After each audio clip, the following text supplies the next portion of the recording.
長幾十年一遇嘅暴風雪終於停咗，你以為結束咗？唔係，真正的挑戰而家先開始。大家睇下呢個畫面，呢個唔係普通嘅落雪，而係真正嘅破紀錄積雪量。今日帶大家睇下面對住咁誇張嘅積雪，清理工作到底有幾艱巨。歡迎嚟頻道。首先，我哋嚟感受一下咩叫破紀錄。今次嘅風暴喺短短一兩日內，帶嚟咗超過1米高嘅積雪。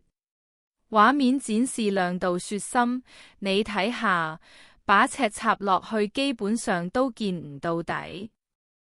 好多人一覺瞓醒，發現門口已經俾雪完全封死咗，連門都推唔開。呢種級數嘅積雪量，真係好多老一輩都話未見過。面對咁驚人嘅積雪量，單靠人手用雪鏟，真係會鏟到懷疑人生。每一鏟雪都非常有分量，腰酸背痛係基本消費。所以喺呢個時候，呢啲噴雪機就變成咗救命草。不過就算有機器幫手，要清出一條可以行得人嘅路，或者掘返部車出嚟，閒閒地都要搞幾個鐘。呢個絕對係一場體力同耐力嘅考驗。經過一輪搏鬥，主要通道終於叫做打通咗。但問題又嚟啦，鏟出嚟咁多雪，可以擺去邊呢？結果就係路邊多咗一座座好似小山丘咁高嘅雪山。行喺街上面，兩邊都係高過個人嘅雪牆，感覺好超現實。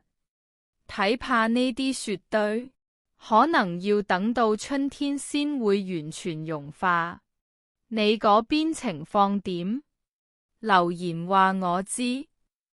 雖然清理過程真係好辛苦，但見到社區慢慢恢復運作，都係值得嘅。今次嘅破紀錄積雪量真係令人大開眼界。你哋嗰邊嘅情況又點呢？積雪有幾深？你又花咗幾多時間去鏟雪？歡迎喺下面留言同我分享。如果覺得條片唔錯，記得點讚同訂閱我哋嘅頻道。下次見，拜拜。